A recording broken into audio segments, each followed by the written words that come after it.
Olá, pessoal! Hoje queremos apresentar a vocês a nossa proposta de jogo educativo sobre o patrimônio histórico-cultural de Santo André. A Andréia, o Francisco, a Gisele e eu, Natália, ficamos felizes de poder compartilhar com vocês nossas ideias sobre este projeto. Agora vamos falar um pouquinho sobre o que esperar da nossa apresentação. Primeiro, vamos explorar o conteúdo pedagógico, o contexto de aplicação do jogo e quem serão os jogadores. Depois, vamos explicar o conceito do jogo, apresentar a estrutura pensada, sua funcionalidade e jogabilidade. Integrado à disciplina Neurociência e Educação, vamos propor um método de investigação que poderá ser desenvolvido para tentar responder nossa questão de pesquisa. Por fim, vamos conversar sobre os resultados esperados com a utilização desse jogo educativo e vocês poderão nos fazer perguntas e contribuir com a nossa ideia de projeto.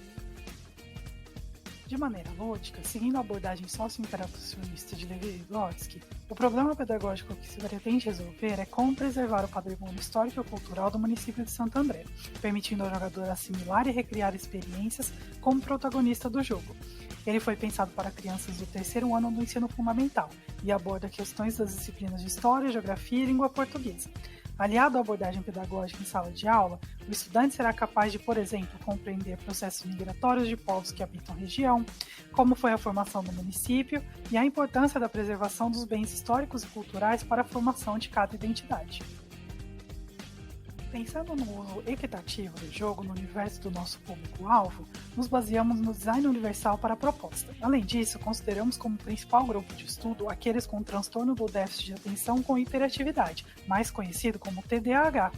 Vamos agora conversar sobre como será o jogo. A proposta é desenvolvermos um jogo para computador com a instalação necessária. Como conceito, apresentará 3 blocos curtos para reconstruir e identificar patrimônios de Santo André. Este é um protótipo do primeiro bloco do jogo. Nele, o jogador terá como objetivo reativar o trem da vila de Paranapiacaba. Será uma aventura para caçar tesouros, consertar trilhos para preservar patrimônios e contar histórias marcantes da cidade. O jogo é para um jogador. A cada desafio completo, o jogador conquistará insígnias. Ao receber as 3 disponíveis, ele se tornará um embaixador de Santo André. O aluno poderá clicar, arrastar e usar as setas direcionais do teclado para realizar ações no jogo. Serão exibidos sons, vídeos e animações. O jogo se passará em locais selecionados de Santo André. Não haverá chefes ou inimigos nesse jogo. Não há movimentação do personagem. Aliado a uma proposta pedagógica, cada desafio será jogado em um dia distinto, por no máximo 10 minutos, incluindo na proposta os alunos com TDAH. O personagem escolhido é exibido na tela, mas não há movimentação dele por parte do jogador.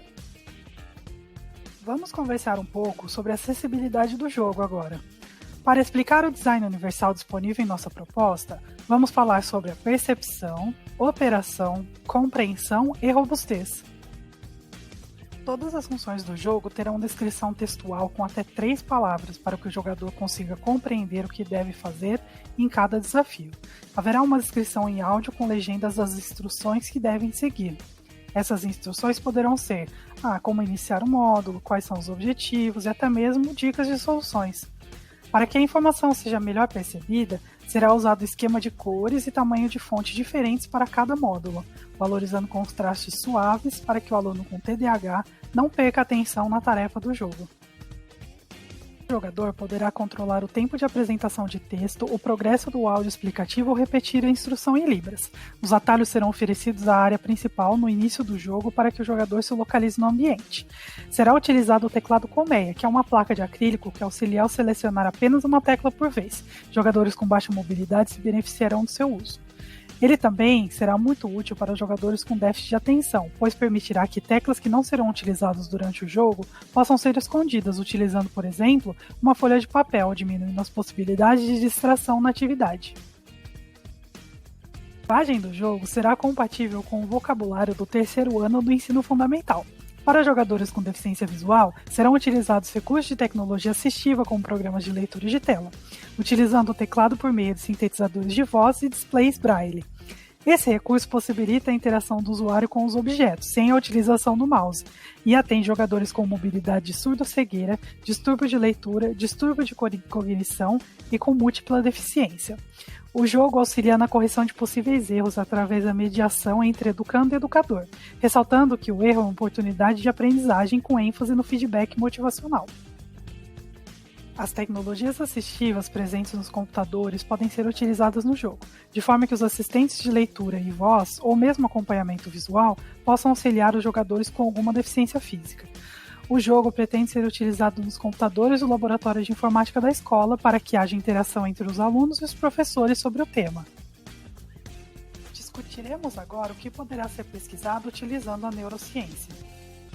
Como o público escolhido para a pesquisa são alunos com TDAH, focaremos na função cognitiva chamada atenção. A atenção é o processo pelo qual podemos direcionar nossos recursos mentais sobre os aspectos mais relevantes do meio e também sobre a execução de determinadas ações que consideramos mais apropriadas.